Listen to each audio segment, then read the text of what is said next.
भगवान राम को कहाँ मिले थे जटायु, इस विशालकाय जीव को देख होने लगी चर्चा। जंगल न्यूज में आज पढ़िए भारत में गिद्धों की कहानी। आज इनकी तादाद तेजी से घट रही है।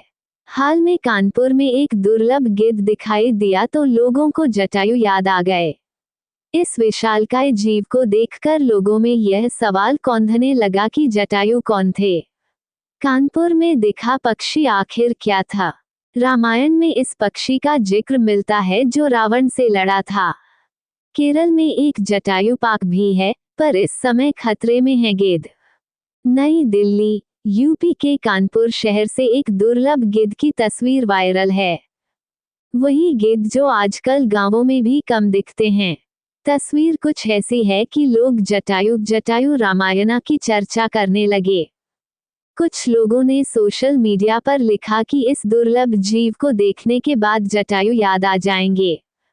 ऐसा क्यों कहा जा रहा है? इसकी वजह गिद्ध की लंबाई है। यह विशालकाय बड़े पंख वाला दिखता है। कानपुर के कर्नलगंज स्थित ईदगाह कब्रिस्तान में ये हिमालयन प्रजाति का गिद्ध मिला है। बाद में इसे वन विभाग की टीम को सौंप दिया गया। कानपुर चिड़ियाघर के उपनिदेशक डॉक्टर अनुराग सिंह ने बताया कि जब हिमालयन प्रजाति के गिद्ध को उनके पास लाया गया तो पैर बंधे होने से वह चोटिल था। वह सदमे में भी था। उसका इलाज किया गया है और कुछ दिन तक निगरानी रखी जाएगी। जटायु की चर्चा पर आगे बढ़ने से पहले ये समझना जरूरी है कि इस गिद्ध की खासियत क्या है। क्या आपको पता है कि भगवान राम को जटायु कहाँ मिले थे? कानपुर जू के डेप्यूटी डायरेक्टर बताते हैं कि भारत में गिद्ध पहले से ही खतरे में हैं। ये विलुप्त होने की कगार पर है।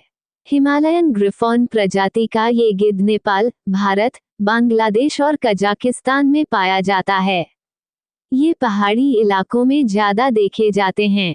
पिछले 3 दशकों में भारत में गिद्धों की आबादी काफी कम हो गई है। ये आमतौर पर 90-130 सेमी लंबे और इनके पंख 270-300 सेमी तक हो सकते हैं। कुछ लोगों ने सोशल मीडिया पर इस बात को लेकर नाराजगी जताई कि लोगों ने गिद्ध को पकड़ने के चक्कर में उसे घायल तो नहीं कर दिया। एक शख्स ने लिखा कि ऐसे मामलों में वन विभाग को फौरन सूचना दी जानी चाहिए थी। कानपुर जू के डेप्यूटी डायरेक्टर बताते हैं कि भारत में गिद्ध पहले से ही खतरे में हैं। ये विलुप्त होने की कगार पर है। हिमालयन ग्रिफॉन प्रजाति का ये गिद्ध नेपाल, भारत, बांग्लादेश और कजाकिस्तान में पाया जाता है। ये पहाड़ी इलाकों में ज्यादा देखे जाते हैं। पिछले 3 दशकों में भारत में गिद्धों की आबादी काफी कम हो गई है।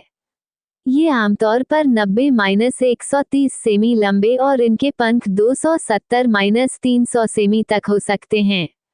कुछ लोगों ने सोशल मीडिया पर इस बात को लेकर नाराजगी जताई कि लोगों ने गिद्ध को पकड़ने के चक्कर में उसे घायल तो नहीं कर दिया।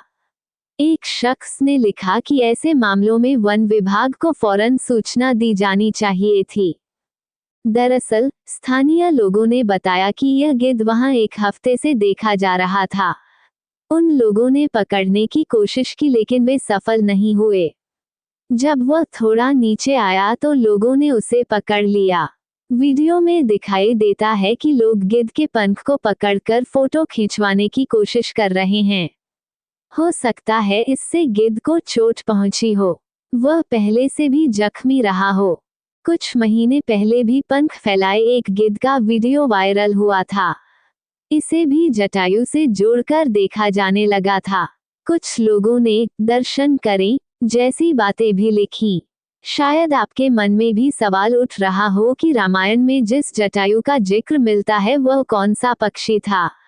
हमने बचपन से पढ़ा है कि जटायु उड़ सकते थे और उन्होंने सीता माता को लेकर जा रहे रावण को रोकने की कोशिश भी की थी। इसी दौरान दशानन ने उनके पंख काट दिए और वह जमीन पर आ गिरे थे। जटायु की चर्चा चली है तो ये जान लीजिए कि केरल में एक पहाड़ी पर जटायु पार्क बनाया गया है। कोल्लम जिले में स्थित ये दुनिया की सबसे बड़ी पक्षी मूर्ति है। करीब 200 फीट लंबी ये मूर्ति 150 फीट चौड़ी है। मान्यता है कि जिस पहाड़ी पर भगवान राम को जटायु मिले थे और अपने प्राण त्याग दिए थे, उसी जगह पर यह मूर्ति बनाई गई है। जटायु की तरह पक्षी गिद्ध या बाज होते हैं। उम्मीद की जानी चाहिए कि लोग कौतूहल और फोटो के चक्कर में दुर्लभ जीवों के लिए खतरा न पैदा करें। एक रिपोर्ट बताती है कि 1980 के समय भारत में गिद्धों की संख्या करोड़ों में थी, लेकिन हाल के समय में 40,000 से भी कम हो चुकी है। गिद्धों को स्वच्छता के मिशन में सहायक के तौर पर माना जाता है। एक्सपर्ट का कहना है कि गिद्ध कम होने से आज के समय में चूहों की संख्या में बढ़ोतरी देखी जा रही है। दरअसल गिद्ध पशुओं के शव खाते हैं, इसलिए पर्यावरण को साफ करने में इनकी भूमिका महत्वपूर्ण हो जाती है। भारत में गिद्धों की संख्या घटने के लिए कुछ दवाओं को भी जिम्मेदार ठहराया जाता है। साइंस में ग्रेजुएट होने के बाद मीडिया की पढ़ाई की। डिप्लोमा के बाद मीडिया मैनेजमेंट में MBA, रेडियो से करियर की शुरुआत। आज समाज, अमर उजाला में प्रिंट जर्नलिज्म के बाद navbharattimes.com में कार्यरत।